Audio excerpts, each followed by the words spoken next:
It's Sunday morning on CBS, and here again is Lee Cowan.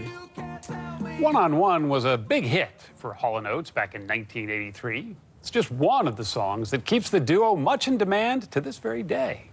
Here's Serena Altschul for the record.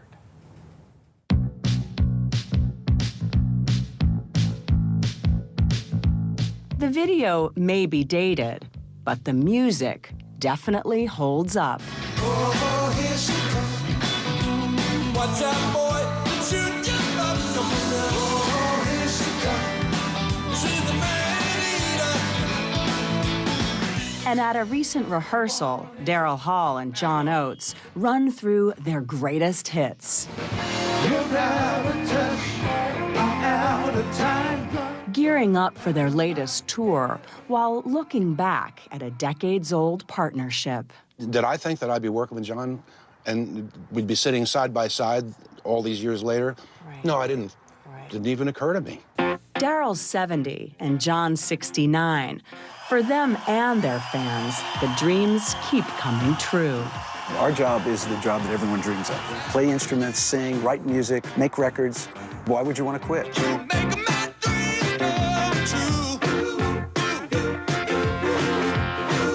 The duo has sold more than 80 million albums. They've been inducted into the Rock and Roll Hall of Fame and the Songwriters Hall of Fame.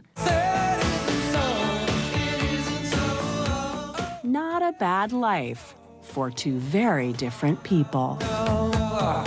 Well, if you look on every album we've ever made, it says Daryl Hall and John Oates. Now, it may seem a subtle distinction, but we've always looked at ourselves as two individuals who are distinctly, different, who work together. And to this day, that's how we view ourselves. One thing they do have in common is Philadelphia. What's that city mean to you?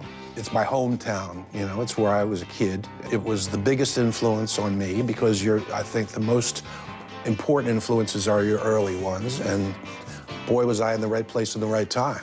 Both attended Temple University. Both had their own bands. But how did they meet? This is freaking me out, by the way. John took us back to Philly, to the exact spot where Hall & Oates' history all began. Yes, it was called the Adelphi Ballroom. Their bands were to perform separately, but they say that's when a gunfight broke out. Yes, a gunfight. We had to leave. That's when we met. We met in the elevator, and I found out that he went to Temple. It's hard to go back in time. It's hard to you can have memories, but when the memories are connected to the actual physical space, we're actually standing in the same place where, you guys met here. Basically, Daryl's recording career, my career started right here in this room. Partners of almost 50 years. Oh. Yeah. Okay. Yeah. I don't know. This is too much for me. I love it. I love it. After becoming roommates in this house, So I moved into the third floor up there. they started jamming together.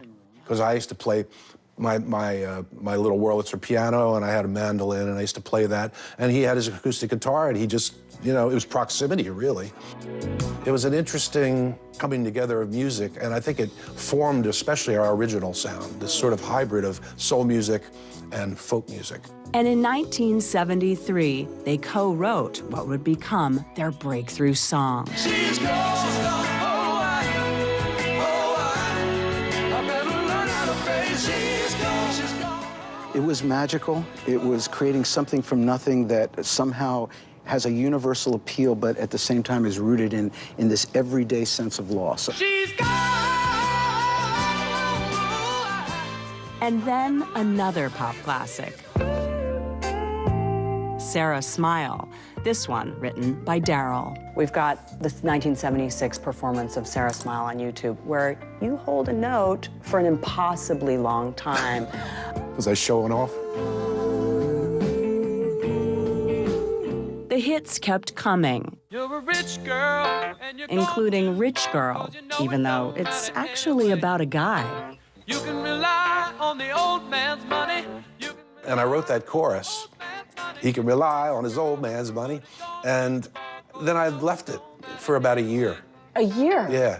Say money won't get you too far, get you too far. So then I sat down and I said, well, rich guy is stupid. That doesn't work. So I changed it to rich girl. Oh, you're a rich girl, and you're going too far, 'cause you know it don't matter anyway. By the 1980s, Daryl Hall and John Oates had reached the top, thanks to a string of catchy songs.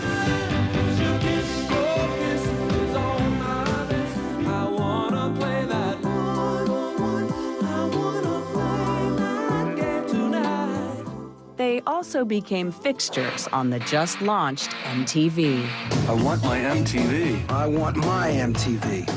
They came to us, you know, we had a bunch of hit records. They said, we need music videos. And we said, what's a music video?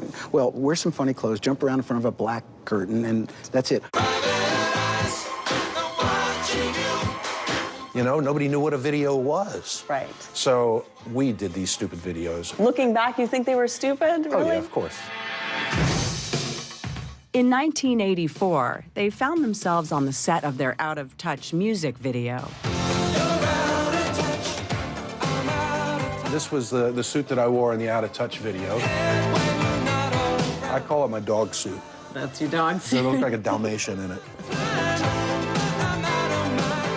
The song reached #1, but the video proved to be a turning point. Here we are, and Daryl and I are sealed inside this huge bass drum.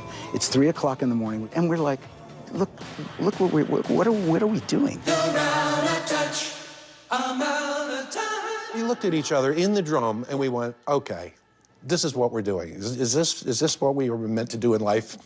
So at the height of their success, they took a break, but never really broke up. Both continue to release solo albums, and John has written a new memoir. Daryl created the popular Live from Daryl's House, a web series where he performs with young artists and legends like Smokey Robinson.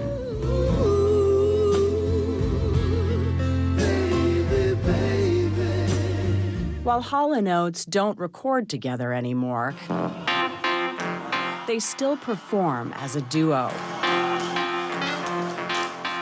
And there's no end in sight.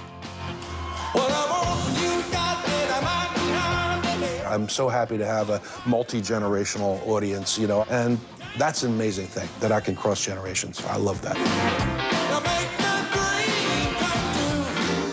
We are now bigger than we ever were in our entire careers.